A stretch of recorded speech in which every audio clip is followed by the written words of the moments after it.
Masayang pagbati po sa inyong lahat. Ako po si Vincent, Sir Neb.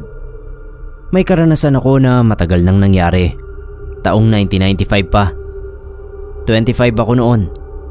Sa ngayon ay nasa 50 na ako. Malinaw pa naman yung mga mata at nawiwili rin sa social media.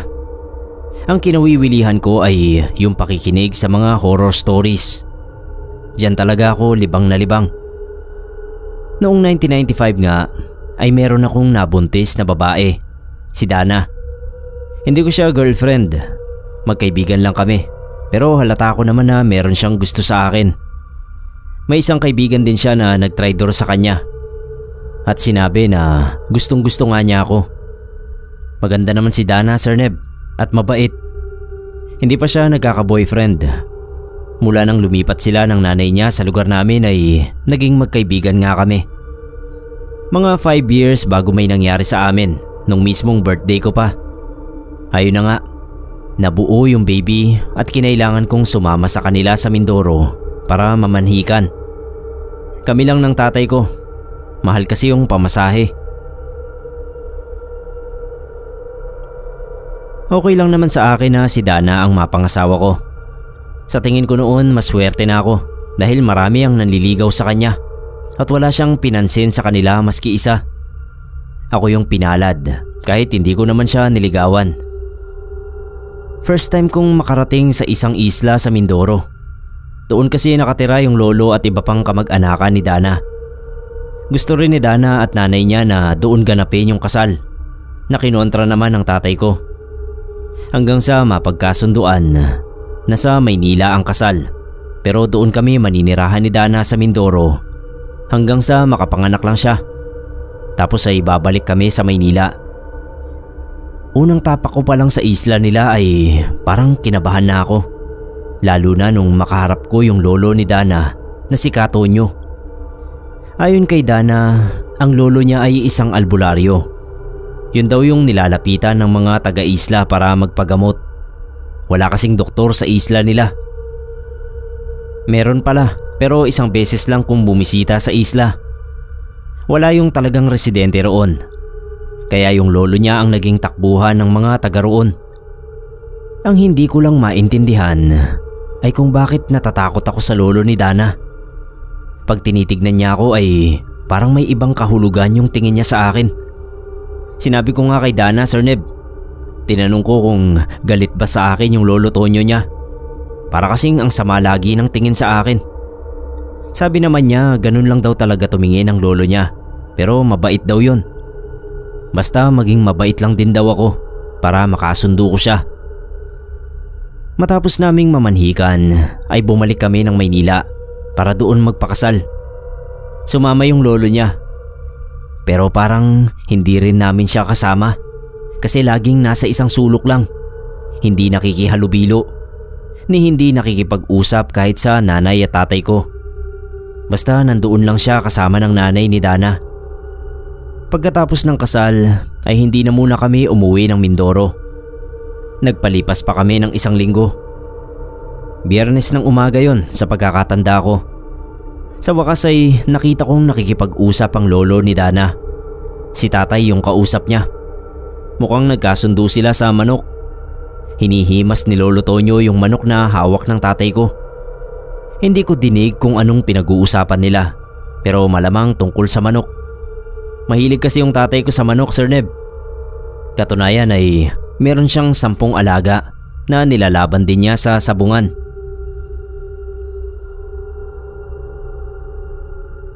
Kinagabihan, naalimpungatan ako.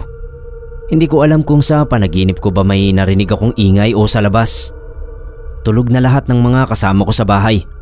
Pati si Dana na syempre katabi ko na sa pagtulog dahil mag-asawa na kami. Bumangon ako. Pinakiramdaman ko kung may maririnig pa akong ingay. Wala na akong narinig kaya babalik na sana ako sa tulog. Nung biglang makarinig ulit ako ng kaluskos. Parang manok. Tuluyan na akong tumayo tapos lumabas ng kwarto. Kumuha ako ng patalim sa kusina bago ako lumabas para silipin yung mga manok ng tatay ko. Nagulat ako pagkalabas ko, Sir Neb, kasi nakita ko si Lolo Tonyo. nandoon siya sa tabi ng mga manok ni tatay na puro nangamatay na. Gulat siyang napalingon sa akin. Sabi niya may narinig siyang igik ng mga manok kaya lumabas siya.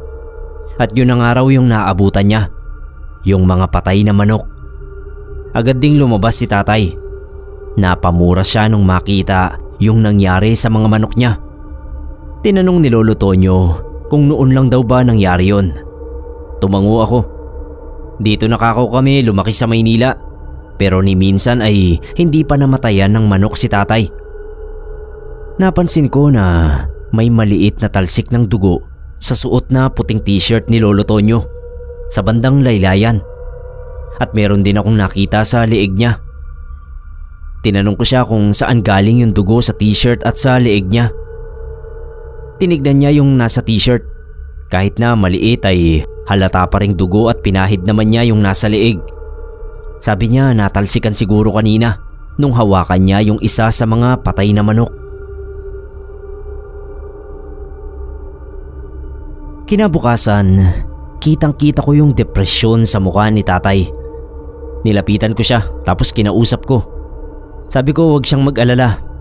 Yung matatanggap kong back pay sa pabrika, ibibigay ko na lang sa kanya para makabili uli siya ng mga bagong manok. Sabi naman niya wag na. Kakailanganin ko raw yon sa pagsisimula ko ng bagong pamilya. Lalo at sa malayong lugar ako. Hindi nila ako matutulungan kapag nagipit ako roon. Siya na raw ang bahala. Basta pagdating ko raw sa Mindoro ay maghanap agad ako ng trabaho para hindi nakakahiya sa nanay at lolo ni Dana. Sinabi rin ni tatay na aalamin niya kung sino ang may gawa nun sa mga manok niya. Hindi ko masabi kay tatay, Sir Neb, na nagdududa ako sa lolo ni Dana. Ayoko kasi na pagdudahan niya yon. Baka magkaroon ng lamat sa pagitan nila. Isa pa, hindi rin naman ako sigurado sa hinala ko na si Lolo Tonyo ang may gawa ng nangyari sa mga manok ni tatay. Isang gabi pa, hindi ako makatulog. Nagyosi muna ako sa bintana. Mga bandang 11:00 na nun, nung biglang magkagulo yung mga kapitbahay. Ako naman nakadungaw lang sa bintana, pero tinitignan ko yung mga kapitbahay naming naglalabasan sa mga bahay nila para makiusyoso. Pinakinggan ko kung ano yung pinagkakaguluhan nila. Narinig ko, may nakita raw na malaking ibon na nakadapo sa bubungan ng isa sa mga kapitbahay naming buntis. Buti na lang daw at nagising yung asawa at hinabol ng itak. Nakita pa raw nung asawa na nagbago ng anyo yun, kaya hinabol niya. Kaso lang hindi naabutan. Naalala ko si Dana. Buntis din siya, kaya baka siya naman yung puntahan ng sinasabi nilang tiktik. Pinuntahan ko agad siya sa silid at sinigurado na okay lang siya. Ewan ko kung bakit naisipan kong silipin din si Lolo Tonyo sa silid na pinagamit sa kanya ni nanay, kung saan kasama niya yung biyanan kong babae. Kinabahan ako nung makita kong yung nanay lang ni Dana ang nandoon. Hinanap ko agad si Lolo Tonyo sa bawat sulok ng bahay namin. Nakita ko siyang pabalik pa lang sa bahay. Sinalubong ko tapos tinanong ko kung saan siya galing. Hindi ko siya napansin na lumabas pala siya. Sabi niya lumabas daw siya kanina dahil nakita niya yung tiktik sa isang bubungan. Sinundan niya. Isa siyang albularyo at alam niya kung paano ito labanan. Kaso masyado raw mabilis. Natakasan siya. May tatanong pa sana ako kay Lolo Tonyo, pero tinalikuran na niya ako. Nung gabing yun, hindi talaga ako dinalaw ng antok. Iniisip ko kung nagsasabi ba ng totoo si Lolo Tonyo. Kasi iniisip ko kung paano niya nakita yung tiktik sa bubungan. Hindi naman tanaw mula sa bahay namin yung sinasabing bubungan ng kapitbahay na kinakitaan ng malaking ibon. Nasa labas na ba siya nung makita niya? O baka naman siya talaga yung tiktik? Pinigilan ko yung sarili ko doon dahil kung ano-ano yung iniisip kong hindi maganda kay Lolo Tonyo. Nakalimutan ko na isa siyang albularyo at nagsisilbing manggagamot sa isla nila. Tapos pinagdududahan ko na aswang siya. Pinilit ko na lang alisin sa isip ko yung pagdududa at pinilit ko rin yung sarili ko na makatulog. Makalipas ang 1 linggo ay handa na kami ni Dana na bumalik sa Mindoro. Kasama yung nanay niya at lolo niya. Mahigpit ang bilin sa akin ng tatay ko na kung magkakaroon ako ng problema doon, wag daw akong magdadalawang isip na bumalik sa Maynila. Dapat daw lagi akong may nakatabing pera na pamasahe para ano't anuman ay may dudukutin ako sa bulsa na magagamit kong ipangluwas. Niyakap ko yung nanay at tatay ko at sinabihan na mag-ingat sila lagi, pati na yung mga kapatid ko. Bago kami tuluyang makaalis, ay may binulong sa akin yung nanay ko. Wala raw siyang tiwala sa lolo ni Dana. Nakita raw niya kasi ito nung gabi na palakad-lakad at hindi mapakali. Tapos lumabas ng bahay. Madaling araw na bumalik. Hindi raw niya alam kung saan galing. Masama ang kutob niya pero mahirap naman daw mambintang. Sabi ko kay nanay huwag siyang mag-alala. Asawa ko ni Dana. Kaya kung ano man ang lihim ni Lolo Tonyo ay hindi naman siguro ako nito ipapahamak. Nung makabalik na kami sa Mindoro ay hindi na kami pinagbukod ng bahay ng biyanan kong babae. Kailangan daw kasi niyang mabantayan ang bawat kilos ng anak niya dahil hindi pa raw nito alam ang gagawin kung paano pangangalagaan ang sarili sa pagbubuntis. Wala namang kaso sa akin yun, Sir Neb. Buti nga yun at may mag-aasikaso sa asawa ko. Ako naman isasama raw ako ni Lolo Tonyo sa taniman nila na siya nilang kinabubuhay. Sa ilang araw pa lang na pamamalagi ko roon, nasaksihan ko kung paano manggamot si Lolo Tonyo ng mga taga-islang lumalapit sa kanya. Yung iba nagbibigay ng bayad kahit konti. Yung iba naman nakikiusap kay Lolo Tonyo dahil walang maibibigay. Nakikita kong wala namang problema yon kay Lolo Tonyo. Basta ginagamot niya kung sino ang lumalapit sa kanya. May napo na lang ako na kakaiba sa panggagamot ni Lolo Tonyo. Lahat ng pasyente niya ay kinukuhanan niya ng konting dugo. Hinihiwaan niya sa daliri gamit ang blade. Maliit lang na hiwa, sapat para may lumabas na konting dugo. Kahit ano yung ipapagamot sa kanya ay ganoon ang proseso niya. Nangingilabot ako habang pinapanood ko. Yung mga tao naman parang okay lang sa kanila. Parang ang sanay na sila sa ganoong proseso ni Lolo Tonyo. Kasi paglapit pa lang nila rito ay inaabot na nila yung mga daliri nila para gawin yung panghihiwa.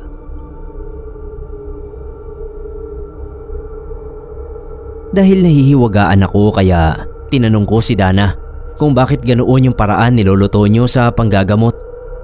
Sabi niya isa raw yung ritual. Ginagawa yon ni Lolo Tonyo bilang alay sa espiritu ng buwan na siyang hinihingan daw niya ng tulong sa panggagamot. Lalo na kung ang pagagalingin ay biktima ng masasamang elemento na hindi nakikita ng mga tao. Mga nilalang daw na gaya ng aswang, engkanto at mga laman lupa. Mas maraming dugo raw ang kinukuha sa mga ito. Pero kung ordinaryong sakit lang ay kahit patak lang ng dugo, pwede na. Tapos, inoorasyonan daw yun. Noon lang ako nakarinig ng ganoon. Pero hindi ko na sinabi kay Dana ang paghihinala ko. Lolo niya yun Baka sumama pa yung loob niya sa akin. Si Lolo Tonyo nga pala, Sir Neb, ay tatay ng nanay niya. At ang tatay naman niya ay matagal na raw namatay nung bagong silang pa lang si Dana. Isang beses habang nasa taniman kami ni Lolo Tonyo, tahimik na tahimik siya kaya kinausap ko. Tinanong ko siya tungkol sa pagiging albularyo niya, kung saan niya yun natutunan. Sabi niya sa tatay niya. Bata pa lang daw siya ay tinuruan na siyang manggamot at lumaban sa mga masasamang elemento. Medyo naging interesado ako sa sinabi ni Lolo na paglaban sa mga masasamang elemento. Tinanong ko siya kung pwede rin ba niya akong turuan. Saglit niya akong tinitigan bago sinagot yung tanong ko. Sabi niya kailangan ko munang makakita ng mga kakaibang nilalang at saka ko sabihin sa kanya kung gusto ko pa ring magpaturo kung paano ito labanan. Tumango ako, tapos tinanong ko naman kung saan ako makakakita ng mga kakaibang nilalang na sinasabi niya. Tumingin siya sa paligid at saka sinabi na sa isla raw na yon ay may naninirahang mga aswang na nakakasalamuha lang ng mga ordinaryong tao sa umaga, pero pagsapit ng gabi, ang mga ito raw ay naghahanap ng mabibiktima. Kung handa raw ako at meron akong sapat na lakas ng loob, ay maaari akong maglibot-libot sa isla tuwing gabi. Natawa na lang ako. Sa loob-loob ko, ano ako, bali? Ipapain ko yung sarili ko sa mga aswang? Isang umaga habang magkatulong na naglalaba sa likod bahay sina Dana at nanay niya, ay napansin ko na pareho pala sila ng pulseras. Pareho palang kulay itim. Tinanong ko kung saan nila nabili yon. Sabi ni Dana, matagal na niyang suot yon. Pati ng nanay niya. Binigay daw sa kanila yon ng lolo Tonyo niya bilang proteksyon sa mga aswang. Sabi ko, teka, bakit ako wala? Biro ko lang naman yon, Sir Neb. Pero sinagot ni Dana ng wag daw akong mag-alala dahil bibigyan din daw ako ng ganoon ng lolo niya. Hinihintay lang ang pagbilog ng buwan. Natawa na lang ako sa mga sinasabi nila. Pero naisip ko rin, mali pala ang hinala ko na aswang si Lolo Tonyo. Kasi siya pa yung nagbigay ng proteksyon sa mag-ina laban sa mga aswang. Hindi ko naman inaasahan na totoo palang igagawa rin ako ni Lolo Tonyo ng proteksyon sa mga aswang. Nung gabing bilog ang buwan, nakita ko siyang nag-oorasyon sa loob ng bakuran nila. Tinignan ko lang pero hindi ko inistorbo. Baka mapagalitan ako eh. Tsaka baka hindi talaga siya pwedeng maistorbo. Pagkatapos niyang mag-orasyon, gising pa rin ako. Naabutan pa niya ako na nagkakape sa loob ng bahay. Hindi niya ako tinanong kung bakit gising pa ako. Basta inabot na lang niya sa akin yung itim na pulseras. At sabi ay kailangan ko raw yung isuot para magkaroon ako ng proteksyon laban sa mga aswang. Nagpasalamat na lang ako. Hindi rin ako nag-usisa pa. Alam ko naman ang tungkol doon. Nasabi na ni Dana.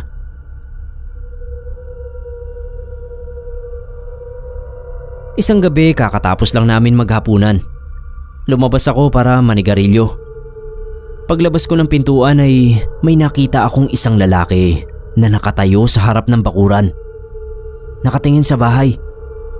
Natigilan ako kasi noon ko lang nakita yung lalaking yon. Yung tingin niya sa bahay at sa akin paglabas ko ng pintuan ay tulad din ng tingin sa akin ni Lolo Tonyo nung una ko siyang makilala. Makahulugan at may talim. Nakaramdam ako ng takot kaya sa halip na magyosi pa ako ay hindi ko na tinuloy. Bumalik na ako sa loob ng bahay. Pagpasok ko hindi muna ako umalis sa pintuan.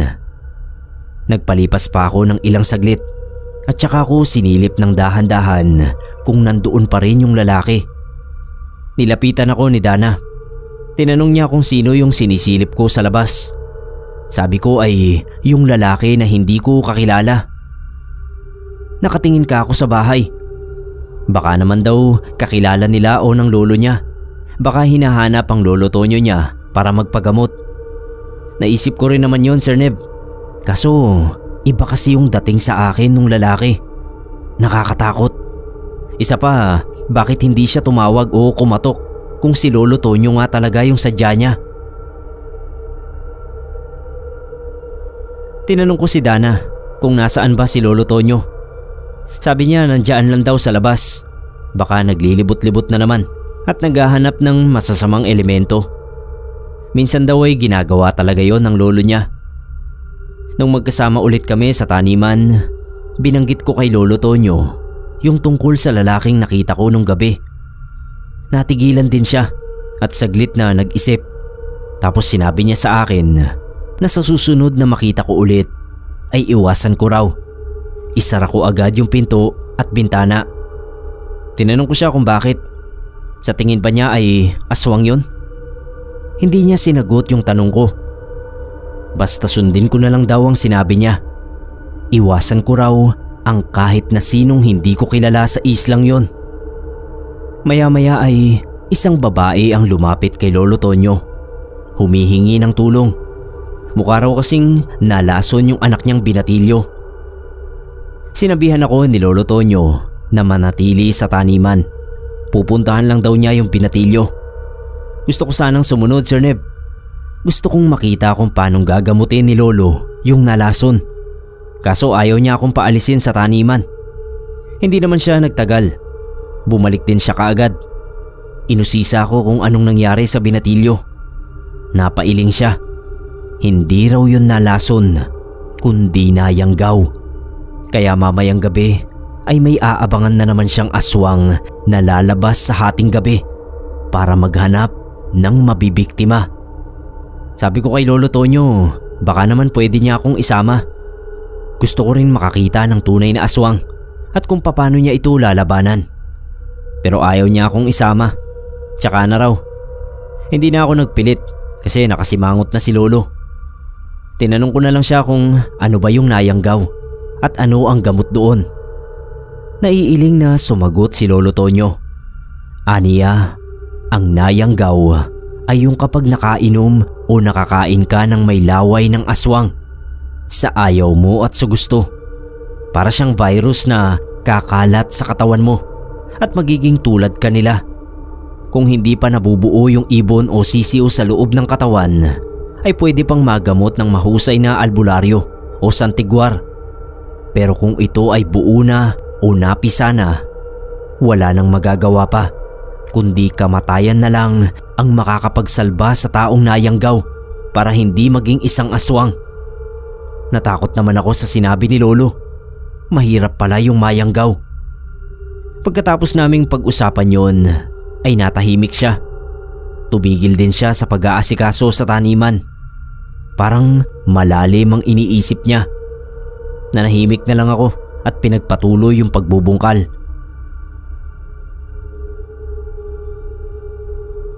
Nung gabi ring yon, hindi ako mapakali. Ayaw akong dalawin ng antok.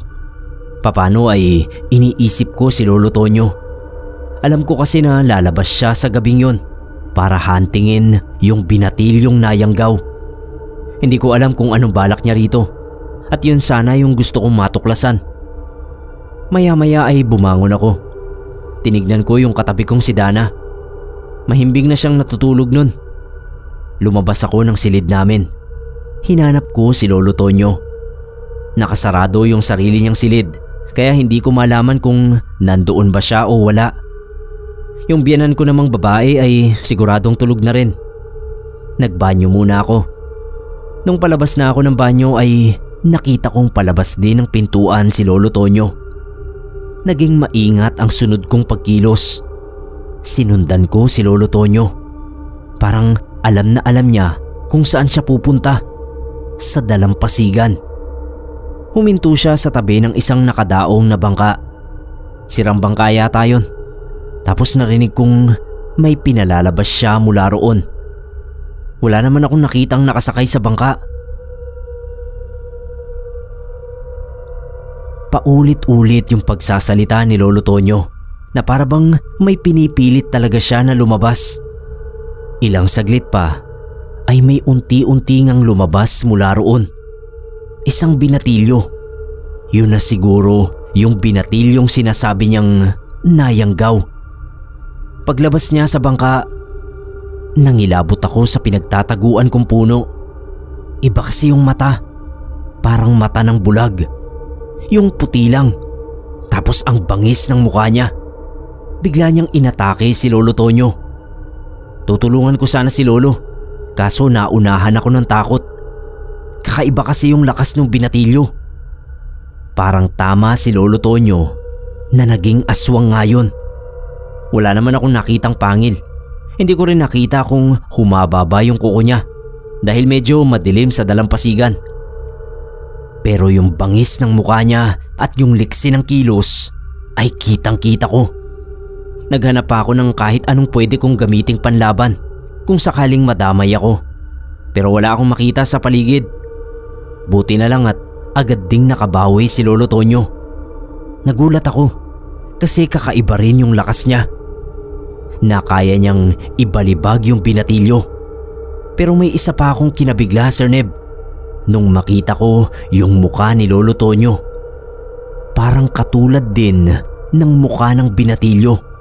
Namumuti yung mata at mabangis tignan. Yung tipong hindi magpapatalo sa laban. Nagpapalitan sila ng pag-atake habang ako nangangatog sa kinatatayuan ko. Parang maiihi ako sa takot. Pinipigilan ko lang. Hanggang sa mapatumba na ni Lolo Tonyo yung binatilyo.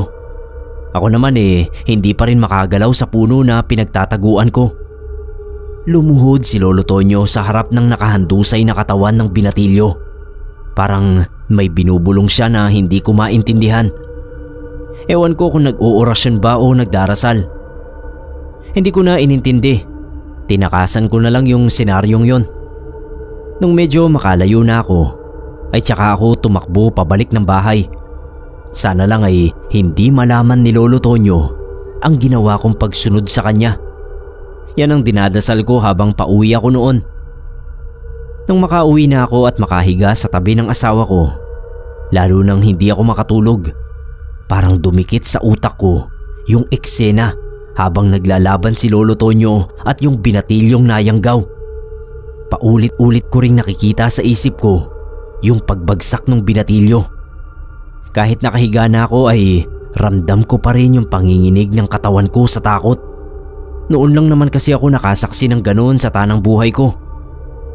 Ang isa pang palaisipan sa akin ay kung ano ba talaga si Lolo Tonyo. Pangkaraniwang albularyo lang ba siya o albularyong aswang? Kakaiba rin kasi yung liksi at yung lakas niya kanina. At yung itsura niya ay kagaya din doon sa binatilyo. Kung ganon yung itsura ng nayanggaw na naging aswang, bakit ganoon din yung itsura ni Lolo Tonyo? Yan ang mga tanong na gumugulo sa isip ko nung gabing yon.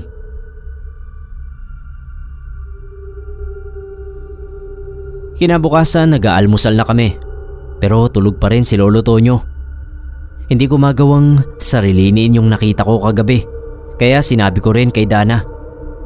Hininaan ko lang yung boses ko. Sabi ko sa kanya, nakita ko na may pinatay si Lolo Tonyo at nakita ko rin yung kakaibang lakas nun. Paano ko raw nakita? Wag na lang kako siyang maingay. Sinundan ko kako yung lolo niya nang hindi niya alam. Gulat na gulat si Dana. Tinanong niya ako kung sino yung pinatay ng lolo niya. Sabi ko isang binatilyong naging aswang. Sabi ni Dana kung aswang daw ang napatay ng lolo niya, hindi na raw yun bago. Dati pa raw itong pumapatay ng mga kakaibang nilalang, lalo na yung mga aswang. Yun daw ang mahigpit na kalaban ng lolo niya. Pero bakit ganun kako? Parang katulad din ng aswang yung itsura ng Lolo Tonyo niya. Paliwanag ni Dana, kahit alam niyang nakikipaglaban siya sa mga nilalang ng dilim, ni minsan ay hindi pa niya yun nasaksihan.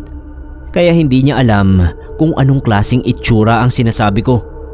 Pero sa palagay niya ay baka parte lang yun ng pagiging albularyo ng lolo niya. Maraming hiwaga ang bumabalot sa pagiging albularyo niya na hindi na lang daw nila inuusisa ng nanay niya. Kahit mahina lang yung usapan namin, ay narinig pa rin yun ng biyanan kong babae. Nilapitan kami at pinagsabihan. Huwag na raw ulit naming pag-uusapan o kukwestiyonin ang pagiging albularyo ng tatay niya. Hindi raw nito ikinatutuwa yun. Yumuko na lang ako nung bigla kaming makarinig ng sumigaw sa labas. Napatayo kami ni Dana. Iniwan namin yung pagkain at magkasabay na pumunta sa pintuan. Natatandaan ko yung babae. Yun yung nanay ng binatilyo na humingi ng tulong kay Lolo Tonyo. Galit na galit siya. Hinahanap niya si Lolo Tonyo. Si Dana ang humarap at sinabing natutulog pa yung lolo niya. Pero nagpupumilit pa rin yung babae na harapin siya ni Lolo Tonyo. Dapat daw nitong pagbayaran ang ginawa sa anak niya. Humingi raw siya ng tulong kay Lolo para pagalingin yung anak niyang nayanggaw, ayon mismo sa kanya. Pero sa halip na pagalingin ay pinatay daw nito yung anak niya. Lumabas yung biyenan ko at hinarap yung babae. Paano raw ito nakakasiguro na ang tatay niya ang pumatay sa anak niya? Sabi naman ng babae, bago raw malagutan ng hininga yung anak niya, ay nakagapang pa ito pauwi sa bahay nila at sinabi sa kanya kung sino ang may kagagawan ng nangyari sa kanya sa dalampasigan. Hindi makasagot yung biyenan ko. Noon ay nagising na rin pala si Lolo Tonyo. Lumabas na rin siya at hinarap yung babae. Aniya, ang isang taong nayanggaw ay hindi na dapat pang mabuhay. Buo na ang ibon sa tiyan nito bago pa man nilapit sa kanya. Kaya wala na siyang magagawa para iligtas ito. Maghahasik lang siya ng lagim sa isla nila, kaya inunahan na niya. Ang sinabi ni Lolo Tonyo ay hindi matanggap ng babae. Sumumpa siya na pagbabayaran ni Lolo ang ginawa nito sa anak niya. Nung makaalis na yung babae, ay inalok ko si Lolo Tonyo na kumain na muna. Hindi siya umimik. Sa halip ay bumalik ulit siya sa silid. Hindi ko alam kung natulog ba siya ulit o nagkulong lang talaga sa silid na yon. Tinanong ko si Dana kung hindi ba makakasuhan si Lolo dahil sa ginawa niyang pagpatay. Hindi sigurado si Dana sa naging sagot niya. Alam daw ng lolo niya ang ginagawa niya at kung paano maliligtasan ang mga ganoong sitwasyon. Alam naman daw ng mga tao sa isla na pumapatay talaga si Lolo Tonyo ng mga aswang at kung nayanggaw nga yung binatilyong yon ay tiyak namang magiging aswang na rin yon. Inulit ko kay Dana yung nakita ko. Ako kako ang makakapagpatunay na aswang nga yung binatilyo kung sakali mang malagay si Lolo Tonyo sa alanganin.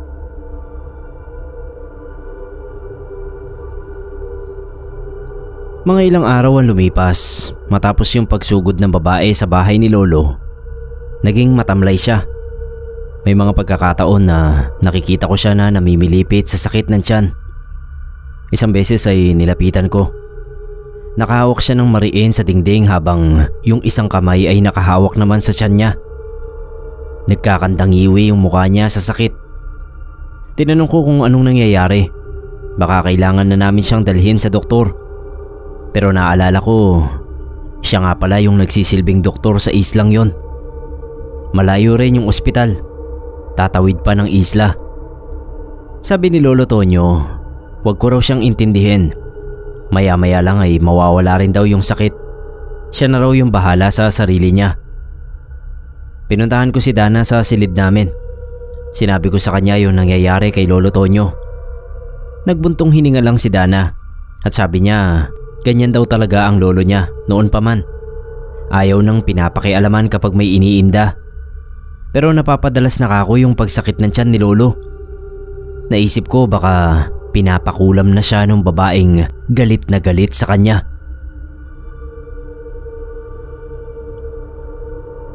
Sir Neb, kinontra ni Dana yung sinabi ko. Kilala raw ng lolo niya ang mga mangkukulam sa isla at alam ng mga ito na hindi nila kayang labanan si Lolo Tonyo. Kaya sigurado siya na walang gagawa noon sa lolo niya. Hindi na ako umimik. Nag-aalala lang din naman ako. Kaso mukhang alam naman ng mag-ina ang gagawin sa bawat pangyayari. Kaya hindi na ako nakialam. Tinuon ko na lang yung atensyon ko sa mga pananim. Kailangan maging maganda raw yung pag-ani para sa mas malaking kita.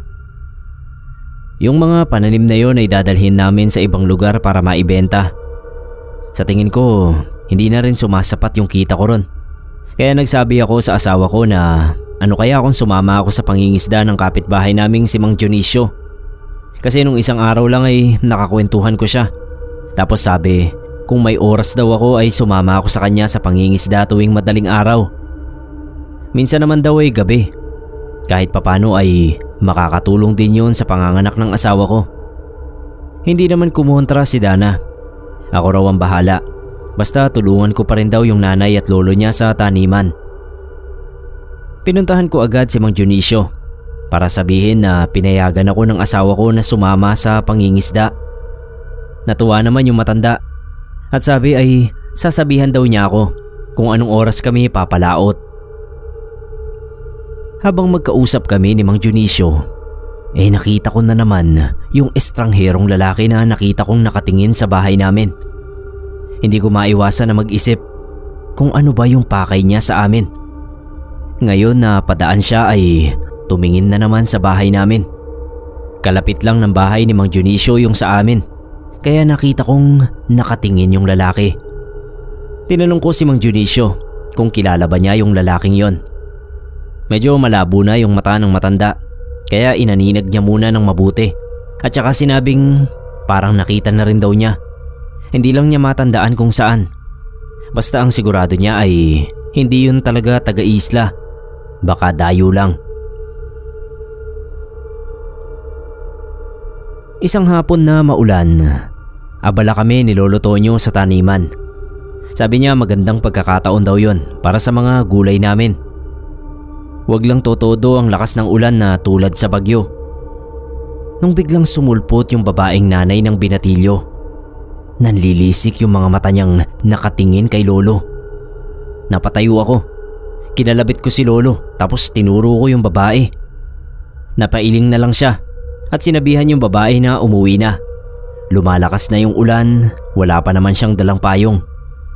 Pero Sir Neb, hindi natinag yung babae. Sa halip ay naglakad pa siya palapit sa amin. Marahan lang yung lakad niya. Yung isang kamay ay nasa likuran. Kaya naisip kong may tinatago siya doon. Hindi nga ako nagkamali. Dahil nung makalapit siya ay bigla niyang inamba yung patalim kay Lolo Tonyo. Mabuti na lang at natulak ko agad si Lolo. Bumagsak siya sa putikan, pero mas mabuti na yon kaysa matamaan ng saksak.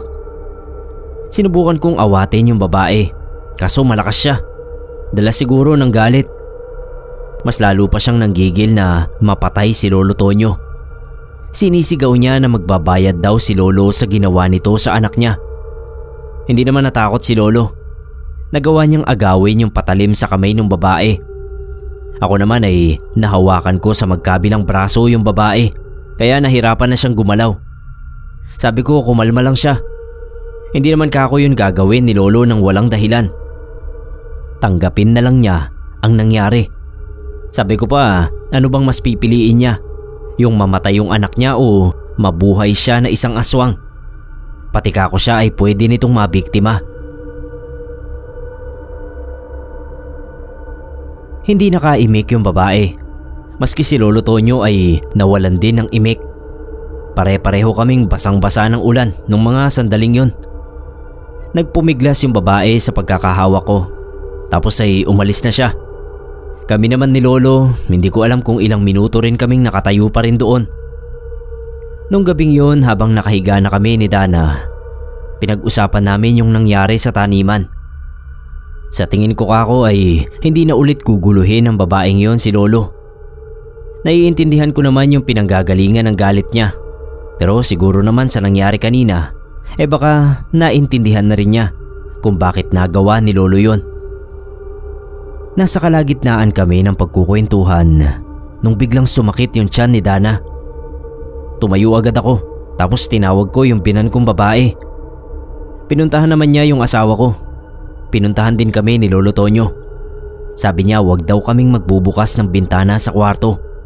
Kaya raw sumasakit ang tiyan ni Dana ay dahil may aswang sa paligid na umaamoy sa kanya. Kinabahan ako sa sinabi ni Lolo. Pero sa halip na pairalin yung takot, ay nilakasan ko yung loob ko. Sabi ko kay Dana, huwag siyang mag-alala at walang aswang na makakalapit sa kanya at sa baby namin. Pagkasabi ko noon ay lumabas na ng silid si Lolo Tonyo. Naiwan naman doon yung biyanan ko. Nanatili siya sa silid namin hanggang sa mawala yung pananakit ng tiyan ng asawa ko. Sabi ko kay Dana, kapag nakapanganak na siya at kaya na niyang bumiyahe ay dapat siyang tumupad sa usapan namin na doon kami titira sa Maynila. Hindi kasi ako kampante na tumira doon sa isla. Maraming kababalaghan at meron pang mga aswang. Hindi ako mapapanatag. Lagi akong mag-aalala para sa bubuuin naming pamilya. Kung gusto ko ako ng nanay at lolo niya ay sumama na lang sila sa amin sa Maynila. para matahimik din ang buhay nila at malayo sa mga aswang. Hindi naman kumontra si Dana. Kung ano raw ang napagkasunduan namin ay yun ang masusunod. Pero hanggat nandoon pa kami sa isla ay ipanatag ko raw ang loob ko. Hindi kami pababayaan ng lolo Tonyo niya.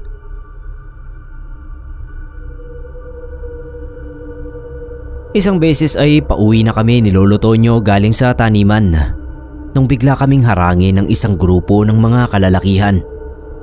Napakunot yung noo ko dahil kasama sa grupo yung estrangherong lalaki na lagi kong nakikitang nakatingin sa bahay namin. Tinanong ko si Lolo kung sino yung mga yon. Sabi niya wag daw akong matakot. Kung natatakot daw ako ay tumakbo na raw ako ng mabilis kapag nakakuha ako ng pagkakataon. Kinabahan ako sa sinabi ni Lolo, pero hindi ko kako siya iiwan sa ganoong senaryo. Baka kung anong gawin sa kanya ng mga lalaki. Hindi ko nabilang kung ilan silang lahat, pero sa tansya ko ay nasa 6 hanggang 8. Yung estrangherong lalaki ang unang nagsalita. Tanong niya hanggang kailan daw titiisin ni Lolo Tonyo ang pagkalam ng sikmura sa laman. Hanggang kailan daw nito itatago ang katotohanan sa pagkatao niya. Dapat daw ay alam na ni Lolo kung ano ang kailangan niyang gampanan. Naguluhan ako. Ang sagot naman ni Lolo, isa pa rin siyang albularyo at wala siyang ibang gagampanan kundi ang katungkulan niya bilang manggagamot ng isla. At tulad ng dati ay kasama pa rin sa misyon niya ang pumatay ng mga aswang at kahit ano pa mang nilalang ng dyablo.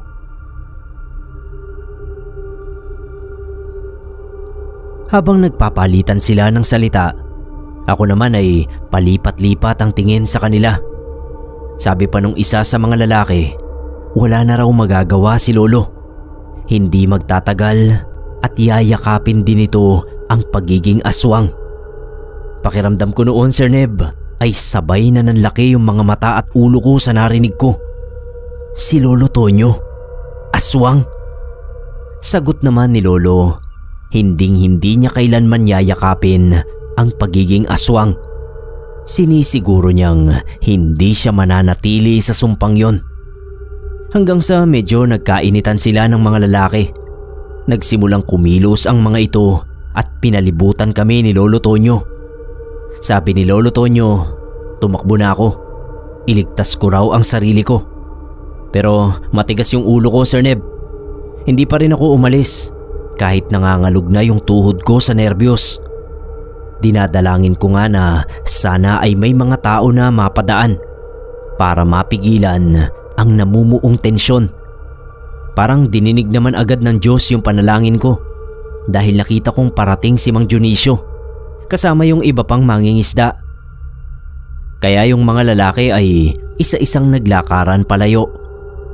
Nung makalapit si Mang Dionisio ay sinabi niyang hinahanap daw niya ako para tanungin kung sasama raw ba ako sa pangingisda bukas. Sabi ko oo, tapos konting usap at umalis na kami ni Lolo Tonyo. Habang naglalakad pabalik sa bahay, hindi ko napigilan ang sarili ko na tanungin si Lolo kung ano ba yung ibig sabihin ng mga narinig ko. Sabi niya, tsaka na lang daw niya ipapaliwanag sa akin. Sabi ko naman kailan pa? Kapag napahamak na kaming lahat. Okay lang naman kako na sabihin niya sa akin. Kakampi niya ako dahil iisa na ang pamilya namin. Tumigil sa paglalakad si Lolo Tonyo. Parang nag-isip. Tapos ay inaya niya ako na dumaan muna kami sa kakahuyan para manguha ng mga kahoy. Sabi ko wag na dahil baka balikan kami ng mga lalaki. Pero pinilit pa rin niya ako. Kaya pala ay doon niya ipagtatapat sa akin ang lahat. Habang nangangahoy kami, ay sinimulang ipagtapat sa akin ni Lolo Tonyo ang nangyari sa kanya. Matagal na raw siyang albularyo ng isla. Bata pa lang siya ay tinuruan na siya ng tatay niya na manggamot at kumalaban ng mga masasamang elemento. Hanggang sa magkaroon siya ng sarili niyang pamilya, ay yun pa rin ang ginagawa niya sa buhay. Marami na siyang natulungan sa isla na napagaling niya sa mga karamdaman nila. Marami na rin siyang natalo na kampon ng dilim. Hanggang sa mangyari nga sa kanya ang hindi inaasahan. Isang gabing nakipaglamay siya sa kumpare niya. Nandoon din yung iba pa nilang kumpare. Maraming tao na hindi niya kilala ang nasa lamay. Matanda na siya kaya madali na siyang malasing. Okay naman daw ang pagkain at inumin sa lamay. Pero nung lasing na siya, bago siya umuwi ay pinatagay pa siya ng isa sa mga nakikiramay doon. Aminado si Lolo Tonyo na hindi siya naging maingat dahil nga nalasing siya. Natagay niya ang patibong ng kalaban, ang alak na may laway ng aswang. Tandang-tanda niya, ang lalaki kanina ang nag-abot sa kanya nun. Huli na nung maisip niya yung nangyari. Bilang albularyo, ginawa niya ang lahat ng makakaya niya para maalis sa kanya yung sumpa ng yanggaw hanggat hindi pa napipisa yung ibon sa tiyan niya. Pero mabagsik daw yung binigay sa kanya kaya nahirapan siya. Alam niyang ganti yun sa kanya ng mga kalahi ng mga aswang na napatay niya. Sabi pa ni Lolo Tonyo, mahirap ang malagay sa sitwasyon niya. Katakot-takot na orasyon, ritual ang ginawa niya.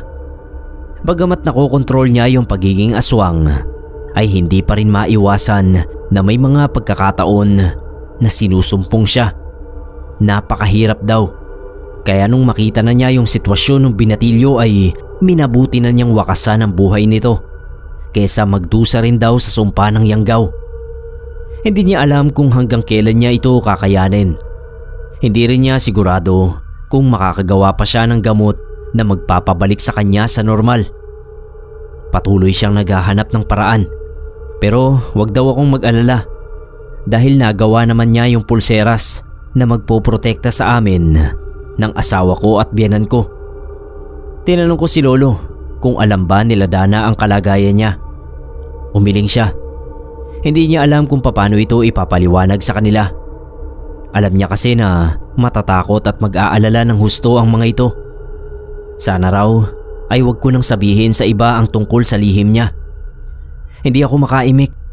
Parang ayaw pumasok sa utak ko ang mga pinagtapat ni Lolo Tonyo. Nahirapan akong ipaliwanag sa sarili ko na totoo lahat ng narinig ko. Hanggang sa makauwi na kami ni Lolo sa bahay, ay iniisip ko pa rin yung mga sinabi niya.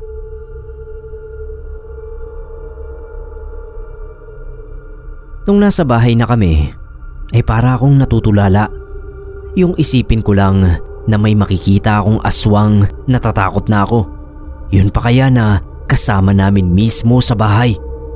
Sa tingin ko naghihinala na rin sina Dana at biyenan ko kay Lolo Tonyo.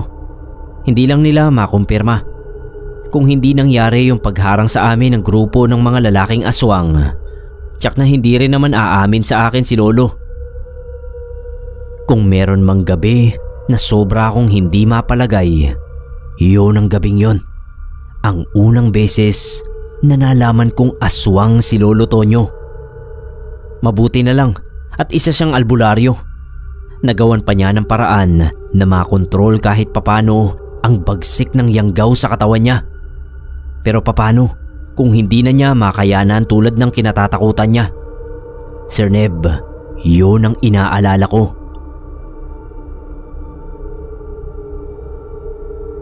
Kahit hindi ako nakatulog ng maayos nung gabi, maaga pa rin akong nagising. Naramdaman ko na may kumikilos sa kusina. Tulog pa si Dana. Bumangon ako at nakita kong si Lolo Tonyo pala yung nandoon at nagluluto ng almusal namin. Tulog pa rin yung biyenan ko. Tinanong niya ako kung nakatulog ba ako ng maayos. Marahan akong umiling. Hindi ko kinaila sa kanya na hindi ako pinatulog ng pag-aalala. Tinapik niya ako sa balikat at sabi kalimutan ko lahat ng pinagtapat niya sa akin. Tapos pinaupo niya ako para mauna na kaming kumain. Habang kumakain ay nahalata ni Lolo Tonyo na parang naiilang ako sa kanya. Huminto siya sa pagkain at sabi hindi na dapat niya sinabi sa akin ang tungkol doon. Bumawi naman ako agad. Humingi ako ng pasensya. Sabi ko nag-iisip lang ako kung paano ko siya matutulungan. Wala raw akong magagawa. Ang tanging maitutulong ko lang daw ay ang manahimik at gampanan ang tungkulin ko sa asawa ko. Tapos tumayo na siya. Dinala yung kape niya sa labas at doon pinagpatuloy yung pag-inom. Sir Neb, kahit gustong gusto ko nang sabihin ay hindi ko pa rin magawang sabihin sa asawa ko ang tungkol sa lolo niya. Nilapitan ko siya habang nagtutupi siya ng mga damit. Sinubukan ko na lang siyang kausapin tungkol naman sa napagkasunduan namin. Tinanong ko siya kung ano kaya kung bumalik na kami sa Maynila. Napakunot yung noo niya. Bakit daw bigla ko naisip yon? Tumanggi naman siya. Doon niya raw gustong manganak. Sabi ko naman naisip ko kasi baka mahirapan siya dahil malayo yung ospital. Samantalang sa Maynila ay may malapit na ospital sa tinutuluyan ko. Hindi raw siya manganganak sa ospital. Ang magpapaanak daw sa kanya ay yung kamag-anak nilang Hilot. Nasabi na raw niya yon sa akin at pumayag na ako. Napakamot na lang ako ng ulo. Wala akong ibang maisip na idahilan para bumalik kami ng Maynila. Nung matapos na yung mga tinitiklop niya, ay lumabas na ng kwarto si Dana. Habang ako ay naiwang nag-iisip pa rin kung paano ko siya mailalayo sa lolo niyang aswang. Nung gabi ring yon ay hindi pa rin ako mapalagay. Laman pa rin ang isip ko yung tungkol sa lihim ng lolo Tonyo niya. Hanggang kailan ko kaya makakayang pagtakpan siya? Yan ang tanong na paulit-ulit sa isip ko. Pabiling-biling ako ng higa. Nasa ganun akong pag-iisip nung biglang may lumagabog sa bubungan. Napatayo ako at napatingala sa bubong. Naisip ko agad si Lolo Tonyo.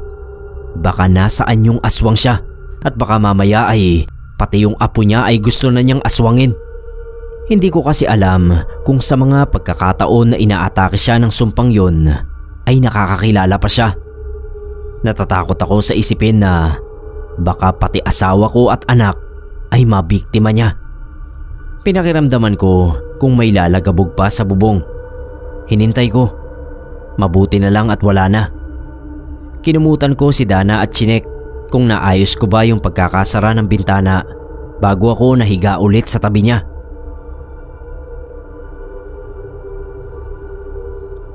Dahil sa mga pangamba ko, kaya nagpasya akong kausapin si Lolo Tonyo habang papunta kami sa taniman. Tinanong ko siya kung sa mga pagkakataon ba na sinusumpong siya ng pagiging aswang ay nakakakilala pa siya. Tumingin muna siya sa akin at huminga ng malalim bago sumagot. Parang napipilitan nga yung sagot niya. Yung tipong ayaw niya na inuusisa. Sabi niya kapag ganoon at may nararamdaman siyang kakaiba, ay umaalis siya ng bahay. Lumalayo siya para masiguro niya na ligtas ang anak at apo niya. Saan naman kako siya nagpupunta? Yun ang tanong ko na hindi niya sinagot. Kaya iniba ko na lang yung tanong ko. Paano kung balikan kami ng grupo ng mga aswang na humarang sa amin nung isang araw? O kung puntahan kami sa bahay? Huwag daw akong mag-alala. Hanggat nabubuhay siya, ay hindi magagalaw ng mga aswang na yon ang pamilya namin. Siya raw ang bahala. Gumawa na siya ng paraan kung paano tuluyang mapapatahimik ang mga ito.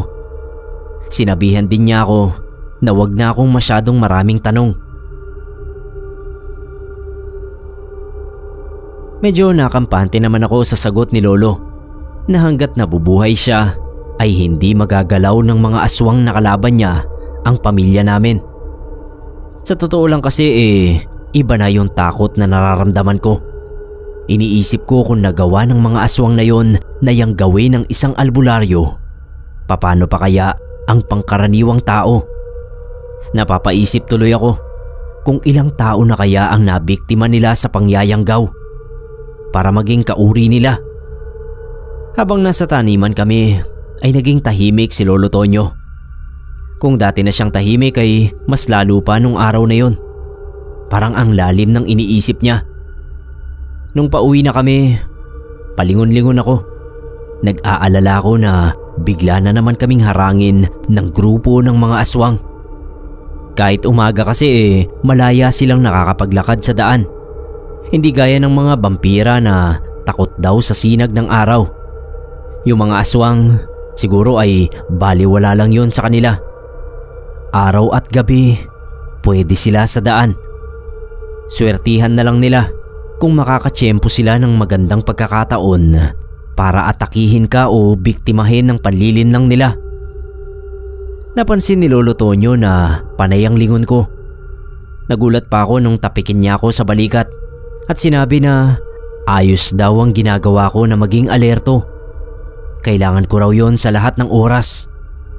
Pinagmalaki ko naman sa kanya na may baon akong asin sa bulsa para kung sakali man na bigla uling sumulpot yung mga aswang, may panlaban ako kahit papano. Kinuha niya yung kamay ko, tapos tinignan kung suot ko yung pulseras.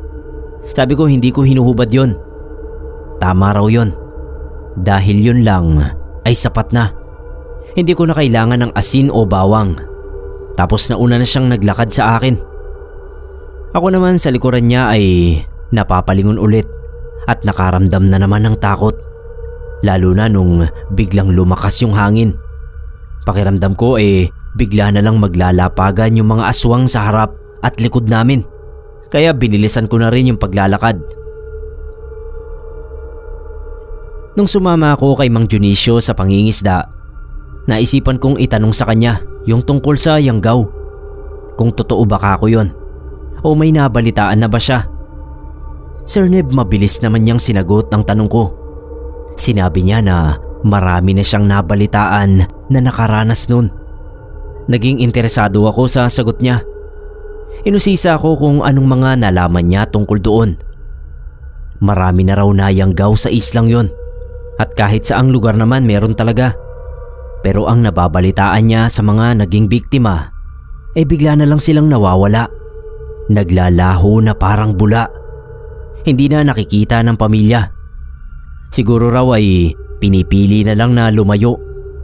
May usap-usapan din na nagpapakamatay na lang ang mga ito kaysa mabuhay sa sumpang yon ng pagiging aswang. Yung iba hindi raw naniniwala sa ganoon. Siguro kasi hindi pa sila nakakakita o nakaranas. Pero dun sa mga nakausap niya na may alam ay naniniwala talaga sila. Siya naman daw ay talagang naniniwala. Alam din niya na ang yanggaw ay wala ng solusyon. Tinanong ko si Mang Dionisio na kung sakali bang siya ang mayanggaw ay ano ang gagawin niya. Kung sa kanya raw yun mangyayari ay ganoon din ang gagawin niya. Tulad sa ginawa ng iba na nagpakalayo na lang sa pamilya. Tapos ako naman ang tinanong niya, bakit daw panay ang usisa ko tungkol sa yanggaw? Nayanggaw daw ba ako? Umiling ako syempre. Nabalitaan ko lang kako yung tungkol sa binatilyong nayanggaw. Sabi pa ni Mang Dionisio, mabuti na lang daw at meron sa islang Katonyo. Siya lang daw ang albularyo sa isla na matapang manghunting at pumatay ng mga aswang. Pati mga nayanggaw dahil wala na raw pinagkaiba ang mga ito sa isang tunay na aswang. Kaya dapat na ring mawala.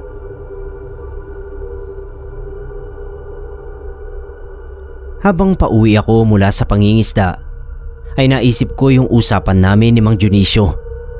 Kung alam lang niya na ang hinahangaan nilang albularyo ay nayanggaw na rin. Ano kaya yung gagawin ng mga taga-isla kung sakaling malaman nila? Baka palayasin nila si Lolo o kaya ay patayin. Ako rin ang natakot sa naisip ko kaya nagmadali na ako sa paglalakad pa uwi.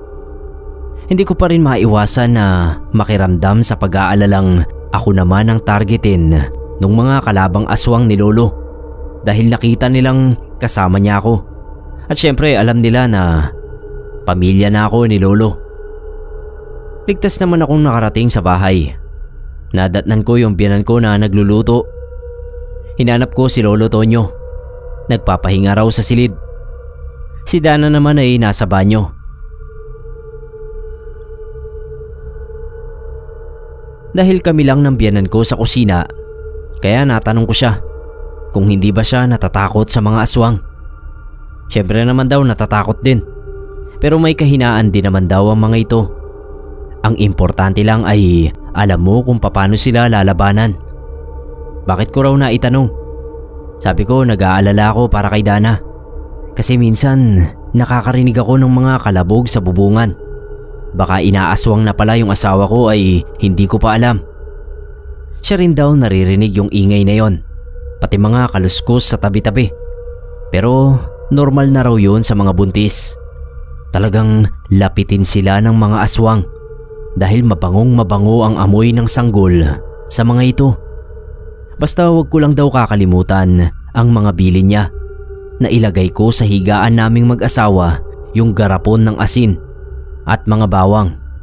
At isa pa, naniniwala siyang panlaban talaga sa aswang yung pulseras na may orasyon ng tatay niya na binigay sa kanilang mag-ina at sa akin din. Kaya ipanatag ko raw ang loob ko.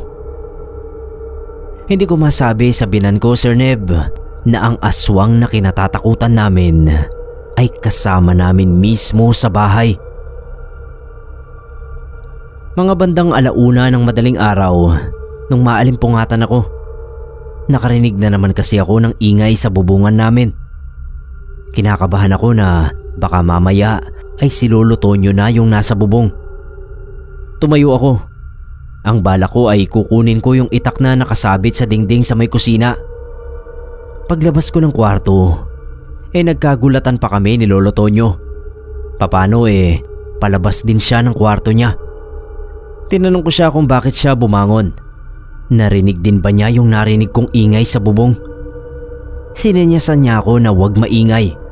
Bumalik na raw ako sa silid at siya na ang bahala. Ayoko sana. Gusto ko ngang kunin yung itak at alamin kung may nang aaswang ba sa bubong namin. Kaso pinilit ako ni Lolo na bumalik sa kwarto. Sumunod na lang din ako. Pero hindi ako mapakali. Kaya sumilip pa rin ako sa maliit na awang ng pinto namin. Nakita kong dala na ni Lolo Tonyo yung itak habang palabas ng bahay. Hindi ko maiwasan na mag-alala pa rin. Hindi ko na siya tanaw mula sa pinto, kaya lumapit ako sa bintana. Binuksan ko ng konti. Sir Neb, yung bintana namin ay yung nilalagyan ng tungkod para bumukas. Inangat ko lang ng konti para makasilip ako. Pagsilip ko, nakita ko si Lolo Tonyo na palinga-linga habang hawak yung itak. Tapos tumingala siya sa bubungan. Bigla ko ulit narinig yung lagabog sa bubong, kaya napatingala rin ako. Sa saglit na pagkawala ng mata ko kay Lolo, pagtingin ko sa kinatatayuan niya ay wala na siya dun. Nagtaka ko kung saan siya nagpunta. Ang bilis niyang nawala. Tapos narinig ko yung ingay sa bubong na parang may nag-aaway na mga pusa. Yung mga yabag nga sa bubong parang hindi sa pusa. Basta hindi ko maintindihan. Naglalaro sa isip ko na baka umakyat din si Lolo sa bubong at naabutan niya yung kung sino mang aswang na nandoon sa taas. Tapos nag-aaway na sila. Baka mga yabag nila ang naririnig ko.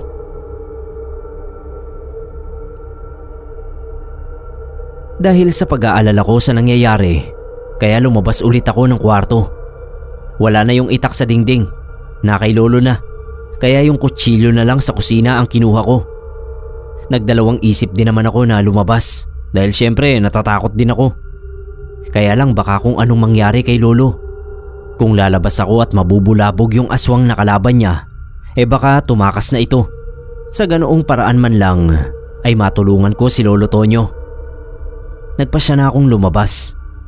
Pero paghakbang ko pa lang sa labas ay narinig ko na yung boses ng asawa ko. Tinawag niya ako. Nilapitan at hinila yung kamay ko papasok ulit sa loob ng bahay. Sabi niya, wag na raw akong makialam. Alam ng lolo niya kung paano labanan ng aswang. Tinanong ko siya kung paano niya nalaman na may aswang sa bubong. Sino ba naman daw ang hindi magigising sa ingay na yon? Pagtingin ko sa pintuan ng silid ng biyenan ko, gising na rin pala siya. Nagulat ako sa sunod na sinabi ni Dana. Alam din daw niya maging ang lihim ng lolo niya. Nalaman daw niya nung nasa Maynila pa kami. Nung mamatay yung mga manok ng tatay ko, nakita raw niya yung lolo niya mismo na hawak ang mga yon. Para pa nga raw sinisip-sip yung dugo. Medyo madilim kaya hindi niya masyadong nakita. Sinabi niya sa nanay niya, kaya alam na nila na hindi normal ang nangyayari kay Lolo Tonyo. Pero pinili raw nilang manahimik at magbulag-bulagan. Kasi ay naaawa sila, kaya hinihintay nila na siya mismo ang magsabi sa kanila ng totoo.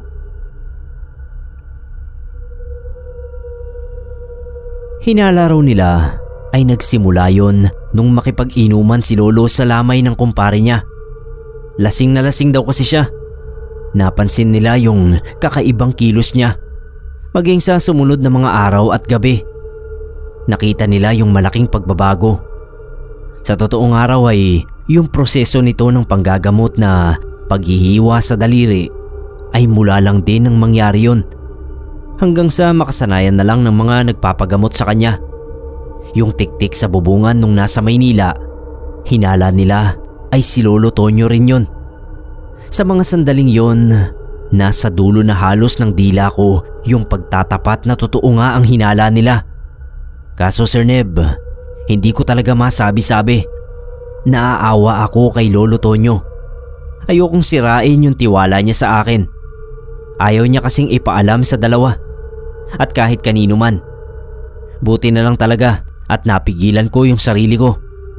Sabi ko sa kanila, yung pagkakita nila kay Lolo, nakita ko rin. Pero sabi ni Lolo Tonyo, inamoy lang niya at tinikman yung dugo ng manok para matukoy kung sino ang aswang na gumawa nun. Tapos yung tiktik ay hinabol pa nga ni Lolo. Basta kung ano-ano ang sinabi ko para lang mapagtakpan si Lolo Tonyo at maalis ang hinala nila. At yung daliri naman, wag nakako nilang paghinalaan dahil ang isang albularyo ay marami talagang ginagawang kakaiba na hindi maiintindihan ng ordinaryong tao tulad namin. Baka pag nalaman pa ni Lolo na sa dami ng tao ay sila pang dalawa ang naghinala sa kanya, baka magalit pa yun. Nagtinginan silang mag-ina. Naputol yung pag-uusap namin sa biglang pagdating ni Lolo Tonyo sa pintuan. Nagtataka siya, sabay tanong dun sa dalawa kung bakit daw gising pa sila at anong ginagawa namin. Nagkunwari ako. Napalabas ng kako kami dahil sa ingay na narinig namin. Hindi na pinagkaila ni Lolo na may nilabanan siyang aswang. Halata namin dahil sa mga dugo sa damit niya. Nag-aalalang inasikaso siya ng biyenan ko. Kami naman ni Dana ay pinapasok na sa kwarto namin.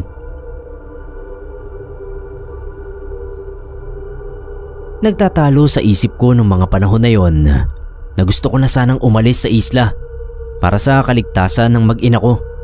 Pero naaawa naman akong iwanan si Lolo sa ganoong sitwasyon. Lalo na at alam ko na may mga aswang na nagtatangka talaga sa buhay niya.